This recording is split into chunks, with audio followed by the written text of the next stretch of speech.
Hello dear, तो हमारे पास आ चुका है जीएनएम फर्स्ट ईयर का जो है अपना दूसरा पेपर, जो कि बिहेवियर साइंस होता है, साइकोलॉजी एंड सोशियोलॉजी। ठीक है, हम देखते हैं यूपी मेडिकल फैकल्टी लखनऊ के द्वारा जो एग्ज़ाम हो रहा है, ठीक है, 2023 से 24 सेशन के लिए। तो चलिए हम देखते हैं कि क्या क्या क्वेश्चन पूछा गया है, और ये क्वेश्चन आगे जिनका भी एग्ज़ाम है फर्स्ट ईयर के, उनके लिए भी काफ़ी महत्वपूर्ण है, तो आप लोग प्रैक्टिस जरूर कीजिएगा। ठीक है, चलिए। कहता है Oedipus conflict is seen in, मतलब ओडिपस कॉन्फ्लिक्ट किसमें देखा जाता है। ठीक है, इडिपस संघर्ष जो है किसमें देखा जाता है। चार ऑप्शन है, ओरल, एनल, फैलिक और लेटेंसी। तो मैं बता दूं, ओडिपस कॉन्फ्लिक्ट जो है वह फैलिक स्टेज में देखा जाता है। ऑप्शन नंबर सी राइट होगा। ठीक है, दूसरा है फादर ऑफ सोशियोलॉजी। आप लोग जानते हैं समाजशास्त्र के जनक कौन है, अगस्ट काम्टे हैं।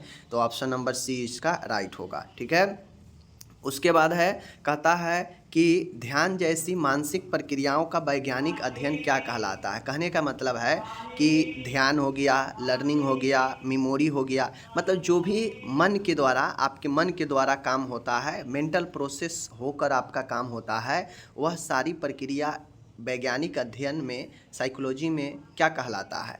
तो वह एक आपका संज्ञात्मक मनोविज्ञान होता है, कॉग्निटिव साइकोलॉजी होता है। जितने भी आपके मानसिक प्रक्रिया वाला है, चाहे वो ध्यान हो, चाहे लर्निंग हो, ठीक है, चाहे थिंकिंग हो, चाहे आपका जो है मेमोरी का प्रोसेस हो, कुछ भी हो जो मन के द्वारा होता हो, मानसिक प्रक्रिया के द्वारा, वह सब कॉग्निटिव साइकोलॉजी में आएगा। तो ऑप्शन ए राइट होगा। ठीक है, आगे चलिए। आगे है आपका नेक्स्ट क्वेश्चन है, चौथा नंबर का क्वेश्चन है। इसमें क्वेश्चन क्या कह रहा है कि एकाधिक पत्नियों से विवाह करने की प्रथा को क्या कहता है, मतलब एक से अधिक पत्नियों से विवाह करने को क्या कहा जाता है। ये भी पढ़ाए हैं, क्या कहते हैं, इससे पॉलीगामी कहते हैं। पॉली मतलब बहुत, गमी मतलब शादी, मतलब बहुत सारे शादियाँ, एक से अधिक पत्नियों से शादी करना पॉलीगामी। ऑप्शन बी राइट होगा। ठीक है, ये सब पढ़ा चुके हैं। नेक्स्ट है आपका, यहाँ पे नेक्स्ट भी देख लीजिए, नेक्स्ट क्या कहता है।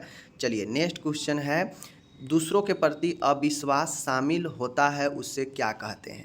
मतलब दूसरों के प्रति विश्वास, दूसरों के प्रति भय की स्थिति बना रहेगा, तो उस स्थिति में क्या होता है, वह एक डिसऑर्डर है, यह एक मानसिक स्थिति है जिसमें अत्यधिक भय और दूसरों के प्रति अविश्वास बना रहता है। ठीक है, तो वह क्या कहलाता है, कौन सा कंडीशन, तो उसे हम लोग जो है पैरानोआई, ठीक है, पैरानोआई व्यामोह कहते हैं। क्या कहते हैं, व्यामोह कहते हैं। व्यक्ति को इसमें जो है काफ़ी ज़्यादा दूसरों के प्रति अविश्वास रहता है, मतलब किसी पे विश्वास नहीं रहेगा, उसे काफ़ी ज़्यादा भय की स्थिति रहता है, और यह स्थिति जो है आपका पैरानोआई व्यामोह कहलाता है। ठीक है, 5 हो गया। नेक्स्ट है आपका, यहाँ पे कहता है, देख लीजिए कि ट्रू फॉल्स है, ट्रू और फॉल्स बताना है। ठीक है, कहता है clinical psychology deals with accessing and treating mental illness and behaviour problem. तो बिल्कुल, जो क्लिनिकल साइकोलॉजी होता है, इसमें हम लोग आकलन करते हैं, उपचार करते हैं बीमारी और व्यवहार से संबंध, मानसिक बीमारी और व्यवहार से संबंधित क्लिनिकल साइकोलॉजी में। तो ऑप्शन ए सही है। ठीक है, दूसरा है iconic memory is long term memory. कहता है कि प्रतिष्ठित मेमोरी एक दीर्घकालीन मेमोरी है, तो ये गलत हो जाएगा। आइकॉनिक, आइकॉनिक का मतलब होता है जो आइकन, जो छवि बनता है। तो छवि, जैसे आपके सामने से कार गुजरा, तो आपके आँखों में कार की छवि बना, आइकन बना, बट वो कार गुजर रहा है तो क्षणिक भर के लिए है, वह ज़्यादा देर तक आपके दिमाग पर नहीं रहता है। तो इसीलिए जो है वह आइकॉनिक मेमोरी वह होता है जो बिल्कुल एट ए टाइम होता है, या हाफ सेकेंड के आसपास जो है आपके दिमाग, आँखों पर छवि रहता है। तो यह गलत हो जाएगा। ठीक है, लॉन्ग टर्म नहीं है। कहता है इकोहिक मेमोरी इज सेंसरिक मेमोरी। इकोइक प्रतिध्वनि स्मृति एक संवेदी स्मृति है। तो बिल्कुल सुनना, देखना, ठीक है, समझ, गंध को महसूस करना, ये सब सेंसरी ऑर्गेन में आता है। समझ गए चीज़ों को, और ये सारे के सारे जो है आपके, ये बातें को आप लोग ध्यान से देख लीजिए। ठीक है ना, तो इकोइक एक सेंसरी है, चूँकि यह आप कुछ भी सुनते हैं तो आपके दिमाग में भी, मेमोरी में सुनाई जो आवाज़ देता है वो मेमोरी में भी जाता है। तो यह एक इकोरिक मेमोरी ध्वनि सेंसरी होता है। कहता है भूख एक बायोलॉजिकल मोटिव है, भूख एक जैविक मकसद है। क्या यह एक बायोलॉजिकल मोटिव है? तो बिल्कुल भूख एक आपका बायोलॉजिकल जो है मोटिव है। ठीक है ना, आगे है, कहता है exogamy is marrying among the group, मतलब बहिर्विवाह समूह के बीच में होता है। गलत, एक्जोगामी मतलब बहिर्विवाह, समूह से बाहर, तो ये गलत हो जाएगा। ठीक है, तो अपना देख लीजिए, यह सही है। ठीक है, दूसरा गलत है, तीसरा आपका सही है।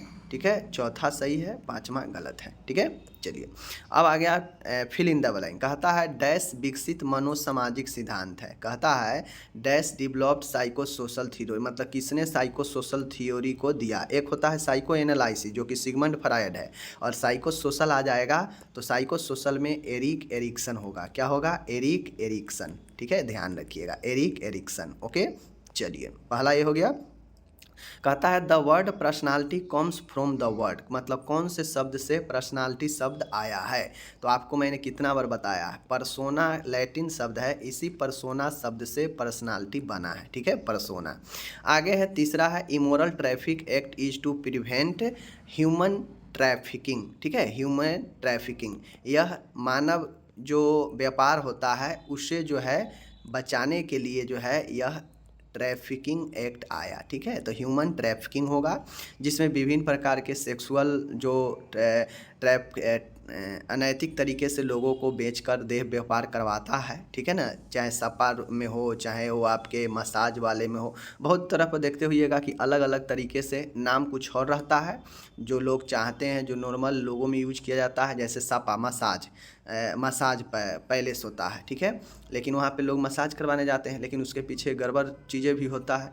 तो इन सब गड़बड़ को रोकने के लिए, देह व्यापार को रोकने के लिए, साथ में ह्यूमन ट्रैफिकिंग को रोकने के लिए, ठीक है ना, मानव व्यापार को रोकने के लिए जो है इन सब चीज़ों के लिए यह ट्रैफिकिंग एक्ट आया। समझ गए, 1956 में। ओके, चलिए ये हो गया। आगे आपका देख लीजिए, यहाँ पे कहता है false perception with external stimulation is termed as, इसे हम लोग क्या कहते हैं? भ्रम कहते हैं। क्या कहते हैं? भ्रम कहते हैं।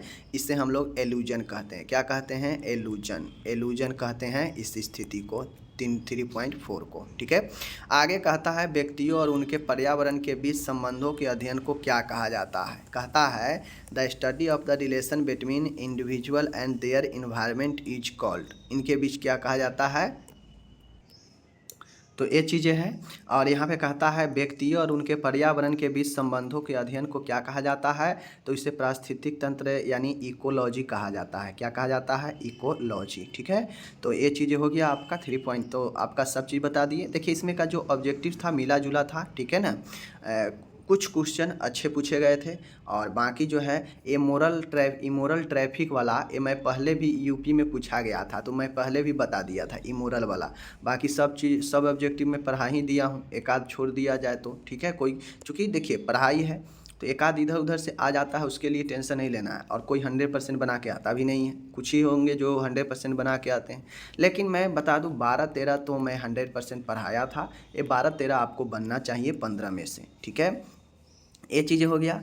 अब यहाँ पे शॉर्ट क्वेश्चन 4 बनाना है, 6 दिया है, इसमें से मात्र 4 को ही जो है बनाना है। ठीक है, 4 को बनाना है। जैसे आईडी, ईगो और सुपर ईगो के बारे में बताना है, ये हम पढ़ा चुके हैं। ठीक है, पढ़ा चुके हैं। ठीक है ना, और उसके बाद जो है उसके बाद है right the detail about dynamic of behaviour, व्यवहार की गतिशीलता के बारे में विस्तार से लिखिए। मतलब व्यवहार, बिहेवियर के बारे में। ठीक है ना, व्यवहार के बारे में आपको लिखना था। शरीर मन संबंध के बारे में बताइए, शरीर और मन के बीच में क्या संबंध है। उसके बाद तनाव, स्ट्रेस पढ़ा ही दिए थे। उसके बाद आपका फ्रस्ट्रेशन, जिसे निराशा कहते हैं, हताशा कहते हैं, पढ़ा ही दिए थे। समझ गए। और 1, 2 हो ही गया, 3 हो ही गया। और महिलाओं के अधिकारों के बारे में विस्तार से वर्णन करें, महिला के पास कौन कौन सा अधिकार है। तो जो अधिकार सबके पास है, एक महिला के पास भी वही अधिकार है, तो उसी चीज़ को आपको लिखना था। यहाँ पे 4 क्वेश्चन आसानी से लिखने वाला था। ठीक है, कुछ चीज़ें को छोड़ भी दिया जाए तो। और लॉन्ग क्वेश्चन में तो 100% लिखने वाला था। जैसे साइकोलॉजी का जो है प्रकृति और इसका स्कोप। ठीक है, उसके बाद आपका यहाँ पे आता है मौसले के हायरार्की नियम पूछा गया था, जो कि पढ़ा चुके हैं। मानसिक स्वास्थ्य और मानसिक स्वस्थ रूप से व्यक्ति का विशेषता बताना था, पढ़ा चुके हैं। ठीक है, इमोशन का कैरेक्टरिस्ट मैनेजमेंट कैसे करते हैं, कंट्रोल, वो बताना था। ठीक है, समाजशास्त्र सोशियोलॉजी क्या है, इसके शाखा के बारे में लिखना था। भारत में विभिन्न सामाजिक समस्या और शराबबंदी के बारे में लिखना था। तो लॉन्ग क्वेश्चन भी 4 ही लिखना है, कोई भी 4 आप लिख सकते हैं। ठीक है, लेकिन 100% मैंने इसमें पढ़ाया है। समझ गए चीज़ों को। तो देखिए क्वेश्चन आपका पूरा के पूरा बनने वाला था, ठीक है। एक आध क्वेश्चन इधर उधर होता है, वो मैं भी मानता हूँ, सब लोग मानते हैं, बट मैक्सिमम क्वेश्चन 90% क्वेश्चन इसमें का हम पढ़ा चुके हैं, ठीक है। आप लोग चाहें तो देख सकते हैं, ठीक है ना। बाकी जिनका आगे एग्जाम है, मैं कहूँगा कि इन सब क्वेश्चन को प्रैक्टिस जरूर कर ले। एक अच्छा क्वेश्चन है। मिलते हैं अगले वीडियो में। धन्यवाद।